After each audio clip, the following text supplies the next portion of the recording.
seemingly died, and I don't want to go back there and get new ones. So, I will again say Matthew chapter 25 is where we'll be.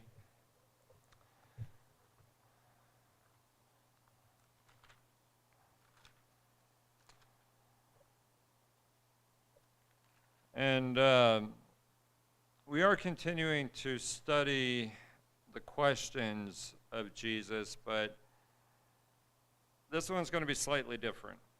It's a question that Jesus does pose, but it's a question that he poses that we need to ask ourselves. And I'll show you that here in just a minute, but let's get a little bit of context on the chapter. Now here in chapter 25, we do find some teachings from Jesus about the kingdom of heaven. We've kind of touched on that concept before.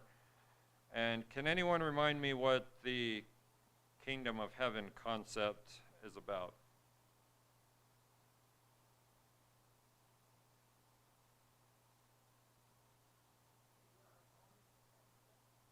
It'll be our home after death. What else do we learn about that term, kingdom of heaven? It's where God lives. Okay, anyone else want to chime in? It's eternal. Okay. So that's all true. But in addition to that, that concept of kingdom of heaven, it's the idea that God's kingdom, it's of a heavenly nature. It's not a physical kingdom. Now, that's one of the major themes in Matthew's gospel that he puts forth, that God's kingdom is of a heavenly or spiritual kingdom, because as we've discussed before, what the Jews believed about the Messiah is that he was going to come in and usher in this physical kingdom. But Jesus came preaching that God's kingdom is of a heavenly or a spiritual nature. So that's those teachings. We find more of those teachings here in chapter 25. And so in teaching about the kingdom of heaven, this chapter begins with Matthew recording two parables from Jesus about the kingdom of heaven, and those two parables are found in verses 1 through 30. And the second of those parables ends, and I'll just read the verse, it ends with this idea, throw out the worthless slave into the outer darkness. In that place there will be weeping and gnashing of teeth. Now we're not going to spend time with that verse, but verse 30 sets up what Jesus begins to discuss in verse 31, where he brings up what I'm calling a judgment scene, or he paints a picture of the day of judgment. And he says there in that verse, "But when the Son of Man comes in his glory, and all the angels with him, then he will sit on his glorious throne." Now, as we see in the text, in this verse, Jesus is beginning to paint a picture of the day of judgment, and he pictures this Son of Man coming in glory, and all the angels with him and sitting on his glorious throne. That's the text. Now, we've talked about this Son of Man before, this individual. Can anyone remind me where the name of that individual comes from? Okay, he was born of a woman. That's true. But also, can anyone remind me of the Old Testament roots of the Son of Man? Where that term comes from?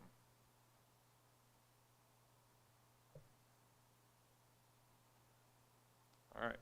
Well, that's okay. If you can't tell me, I'm going to tell you. That term, Son of Man, this individual, comes from Daniel chapter 7, verses 13 and 14. Daniel's having a vision in that chapter, and he sees this individual that those verses call one like a Son of Man. He's coming down, he's coming before God, and he receives a kingdom that those verses say would never be destroyed. And so Jesus is bringing that picture back to his hearer's mind, and what's happening here in verse 31 of Matthew 25.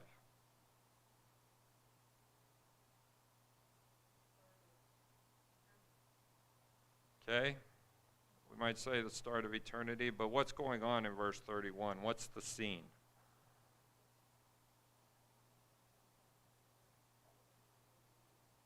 Okay? He's coming in his glory. What does that word glory mean? Can anyone remind me? What's that, Dean? Okay. Dean says fantastic. That might be a picture in our mind, but brightness is a word associated with it because it's something that shines out is the literal meaning of it. But majesty. Honor. Yeah. Right. Everything's coming to fruition. But that word glory in its simplest sense means honor. So this Son of Man is now being honored for who he is. Again, this is a picture of judgment. And then the angels are with him. And what's the Son of Man doing at the end of this verse? Sitting on his throne. So these details that we have show us that this is a judgment scene. The Son of Man is there. He's being honored for who he is. The angels are with him. And he's sitting on his throne and he's about to issue judgment. Questions or comments on verse 31?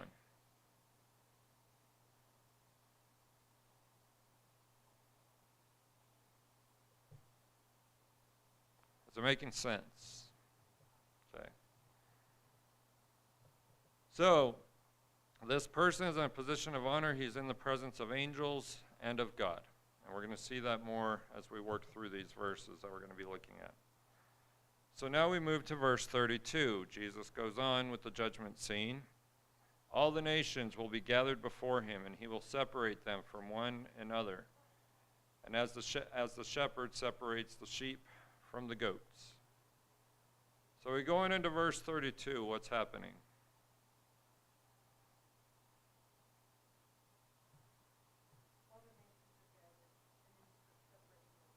Okay, and who are the nations?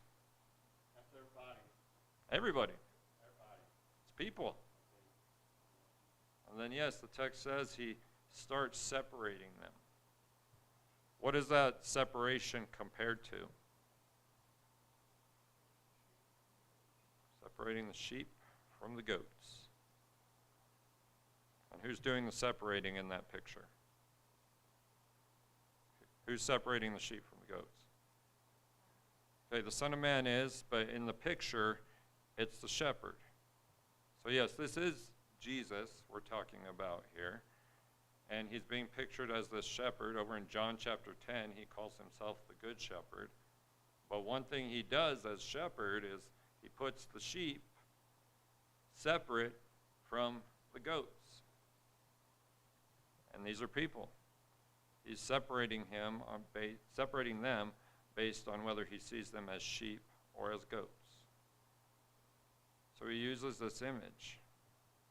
Now, with that in mind, something else we should understand here is that by using the image of a shepherd, separating sheep from goats, to make this point, Jesus is showing that people will be separated based on whether or not they're part of his flock, who are his sheep. Jesus isn't going to have goats in his flock. He's going to have just sheep. That's all a shepherd has. A shepherd isn't in charge of goats. He's in charge of sheep. And he separates them accordingly. So that's verse 32. Anything else on verse 32? Okay. So, the judgment scene continues in verse 33. Text says he will put the sheep on his right and the goats on his left. Nothing we need to spend a lot of time with there. This is just a summarizing statement that's carrying forward that sheep and goat imagery. And the sheep, as the text says, are on his right, goats on his left. But one thing we do need to understand here, what context will reveal, is that since the sheep are on his right, this indicates that they occupy a special position before Jesus.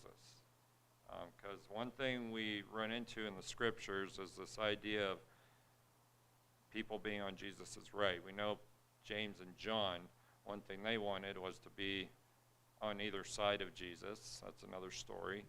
But that idea of being on the right, if you were on the right, you're in a good position. So the sheep have a very special position when it comes to their relationship with Jesus. Anything else on verse 33? Okay. Now verses 31 through 33 that we just examined are that judgment scene, but they're setting the stage for what we're going to examine today, which is a question, or I'm going to say questions of Jesus, that Jesus presents these sheep as asking, who are in verse 37 are called the righteous, and it's a question that deals with when these sheep see Jesus. So it's this question that we're going to examine today. When do we see Jesus? In other words, it's this question about when we see Jesus that we're going to deal with from the text of verses 34 through 40 as we look at 2 points about when it is that we, as his sheep, see Jesus. Now, this whole discussion extends through the end of the chapter, but we're just going to go through verse 40 for our purposes today because I think we all think are part of Jesus' sheep. I know we all want to believe that, and as well we should. So we're just going to spend time with verses 34 through 40, again looking at 2 points about when it is that we see Jesus. The first point we will examine from verses 34 through 36 is that we see Jesus when we help those in need. And the second point we'll examine from verses 37 through 40 is that we see Jesus when we pay attention to those in need. After looking at these things, what we'll learn is that we must learn to see Jesus, and we'll talk about that when we get there. But let's read verses 34 through 40, and then we'll look at the points. Again, Matthew 25, beginning in verse 34, we read, "Then the king will say to those on his right, 'Come, you who are blessed of my Father, inherit the kingdom prepared for you from the foundation of the world. For I was hungry, and you gave me something to eat. I was thirsty, and you gave me something to drink. I was a stranger, and you invited me in. Naked, and you clothed me. I was sick, and you visited me. I was in prison, and you came to me.' Then the righteous will answer him, 'Lord, when did we see you hungry and feed you, or thirsty and give you something to drink? And when did we see you a stranger and invite you in, or naked and clothe you? When did we see you sick or in prison and come to you?' The king will answer and say to them, 'Truly I say to you, to the extent that you did it to one of these brothers of mine, even the least of them, you did it to me.'" All right, so this is about this question about when do we see Jesus. First point, verses 34 through 36, we see Jesus when we help those who are in need. So this point is introduced in verse 34. What's happening in verse 34?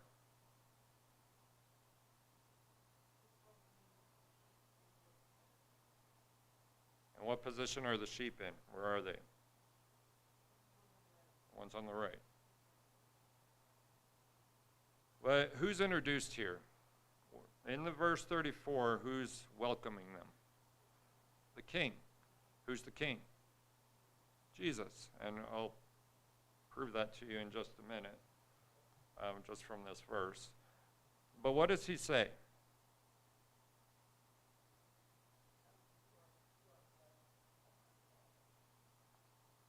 "Come, you who are blessed of my Father." Now, when you're telling somebody to come, what are you doing? You're inviting them. Say, "Hey, come." And then this statement is made, "You are blessed, you who are blessed of my Father." Now, there's that word blessed. We've talked about it before. What does that word blessed mean in the biblical context? Can anyone remind me?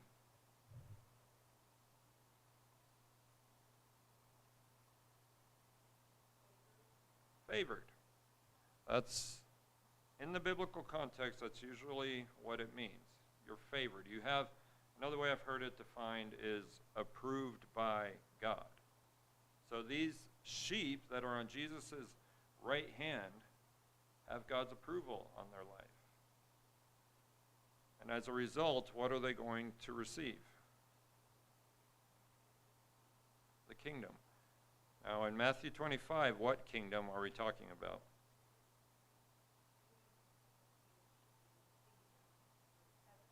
The heavenly kingdom, the kingdom of heaven. That's introduced for us back in verse 1 of this chapter. And how long has that kingdom been prepared for these sheep? From the foundation of the world. Now, in other biblical texts, you find that our salvation has been in the plan since before the world was created. But here the point is made that this kingdom has been prepared for the sheep from the foundation of the world. So the invitation is made. Come, receive it. Questions or comments on verse 34?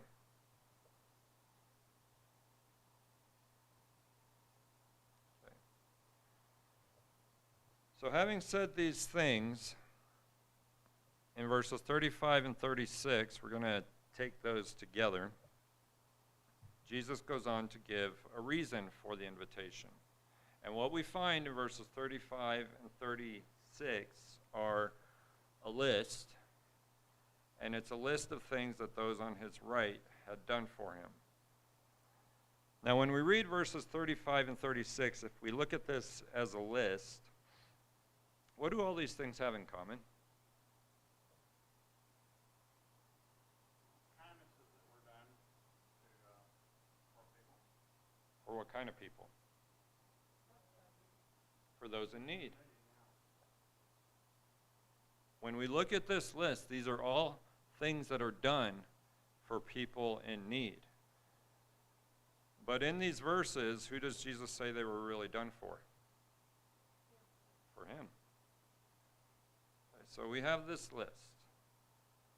And these are the two things we need to keep in mind, is what they have in common with each other. It's those in need. Second thing, they were done for him. So just working really quickly through the items. The first one we have there, what does the first one deal with? Hunger. Now when you're hungry, what do you need? Food. It says, I was hungry and you gave me something to eat. Going on, thirsty. When you're thirsty, what do you need? Something to drink. And those on his right did what?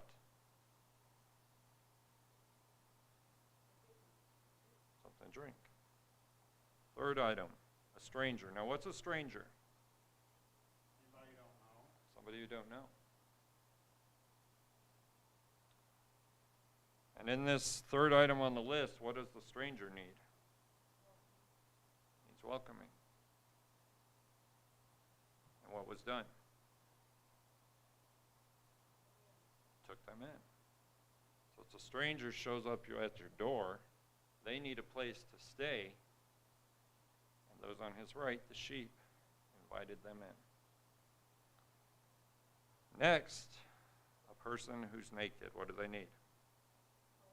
Clothes. And what did the sheep do? Provided them clothes. Next, the sick. What did they need? Visiting. Now that one should be really familiar to us because we have several sick people in our congregation, some of which we don't see on a very regular basis. They need visiting. Now this idea of visiting, we also find it over in James. So I'm just going to briefly spend time with this. It's not just showing up to say, hey, I know you're sick, I want to say hello. That's part of it. But the idea of visiting in the biblical context, it's doing something for that person when you go to visit them. So it's not just, hey, just wanted to see you. It's, hey, what can I do for you now that I'm here? That's what your version says, you looked after them? That better fits the context. So it's taking care of the sick. Those on his right did that. Finally, the sixth item on the list. What's the last item? in prison came to see them. But again, we put all these items together. Who were these things really done for? For Jesus. So when they're done for these people, they're done for Jesus. So it's these things that should help us to see that what Jesus lists in verses 35 and 36 are things that have in common with each other the fact that there are things that deal with helping those who are in need. All these people Jesus has listed have some kind of need. And those in service to Jesus took time to meet those needs of these people. Now, Jesus could have added more to the list. Another one that could be included in here that Jesus does not include is maybe widows. Widows in the first century, they were in a pretty dire straits. But Jesus doesn't include that. But it's one we could include if we so chose. So what Jesus says here indicates that when we help those who are in need, we are in reality helping him. Questions or comments on verses 35 and 36?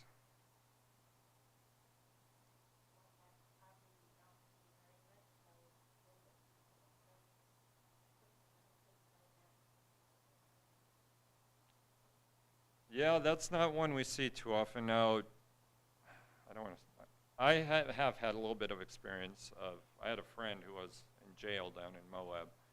He'll remain nameless right now. But I was able to go and see him, but that's about as far as my prison experience goes. There's other people in our brotherhood who have whole prison ministries. Much of the reason because of verses like these. Anything else on 35 and 36? Okay.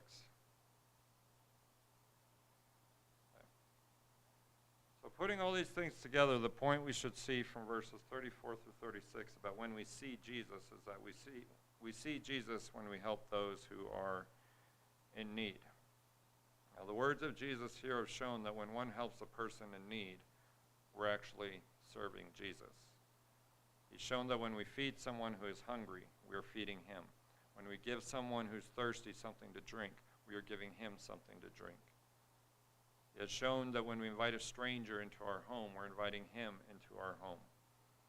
He's also shown that when we give clothes to someone who's naked, we're clothing him. And also the prison aspect. When we're visiting someone in prison, we're visiting him. So, these are all acts of service that Jesus has listed here. I also failed to include sickness, but we also see there that when we take care of the sick, we're taking care of him. So this brings us to verses 37 through 40. We see Jesus when we pay attention to those who are in need. Now, this point is introduced. This is where the attention shifts to, more specifically to the righteous, and we'll talk about the righteous here in just a minute. But in verses 37 through 39, what we find are the questions. And again, this is why this is a section that deals with questions. Not that Jesus directly asks, but that he pictures the righteous as asking. Jenny, could you please sit up? Thank you. So, there are three consecutive questions asked by the righteous. First, we had the sheep earlier in the context. Who are the righteous? Those that are right with God. Now, those who are right with God are still the sheep. But this is just another way of picturing them as the righteous. They stand in a right relationship with God. But here in verses 37 through 39, what questions are they asking?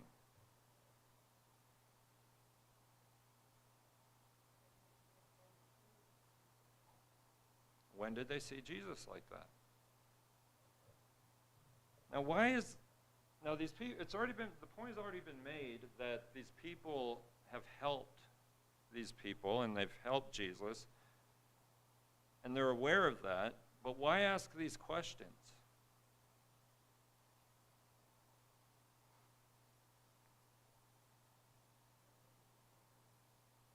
Excuse me, Sandy? Okay, that comes in verse 41. But Jesus has already made the point that they have helped him, and they're righteous because of it. So why ask the questions?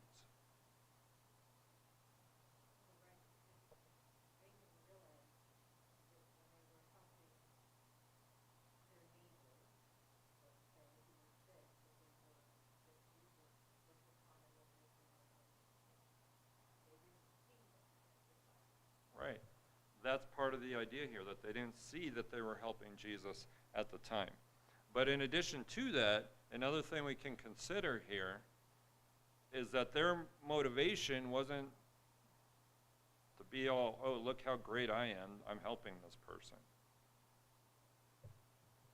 They understood that being righteous is not about doing things.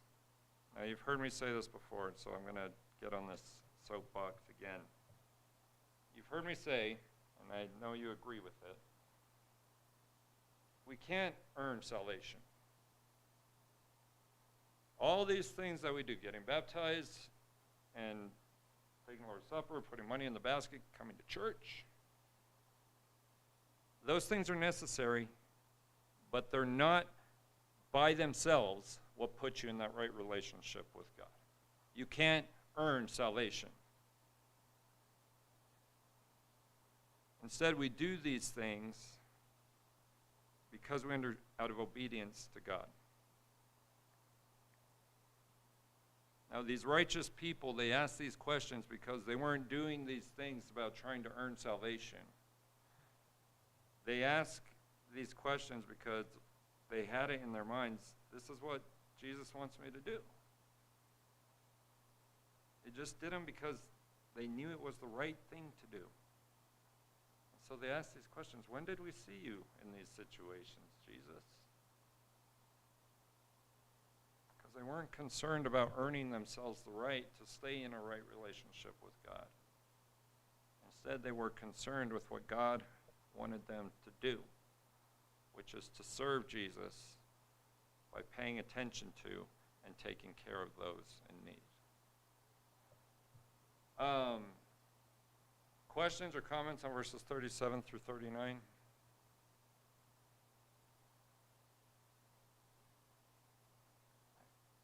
So they've asked the questions. Verse 40, how does Jesus answer?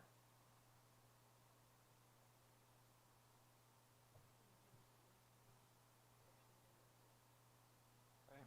He did to the least of these. But what does he call these people who are in these circumstances in this verse? My brother. These brothers of mine. Even the least of them. Now, what kind of language is that word brothers? Family. Jesus sees people in these circumstances as his family. Why? Why would God call these kinds of people or why would Jesus call these kinds of people his brothers? What's that? His brother and his family. But let me ask another question. Who tends to rely more on God, the rich or the poor? The poor. Why? They need it. They have nowhere else to turn. The rich, they have their stuff. The poor don't have that stuff to rely on. And so since the poor rely more on God, since these people Jesus has listed rely more on God, they're his brothers. They're Jesus' brothers. They're his family. And so, when you do something for Jesus' family, you're doing something for him. Now that takes us beyond the list. When any of you do something for one of our brothers or sisters, you're not just doing it for the brother or sister, you're doing it for Jesus. But if you're righteous, your mindset is, oh, I'm going to do this, to stay in that right relationship with Jesus. That's not your mindset if you're righteous. Your mindset is, this is what Jesus wants me to do. So I'm going to go do it. But your motivation is not, look how great I am because I'm doing it. Your motivation is, Jesus has done something for me. I'm going to go do something for him. Even if that means I have to take time out of my day to go see people like Maria or Jeannie or Guy. Those are people in need right now,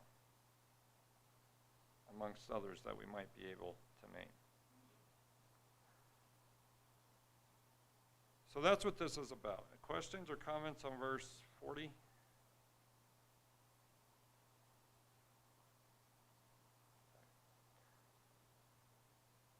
So the point we should see from verses 37 through 40 about when we see Jesus is that we see Jesus when we pay attention to those in need.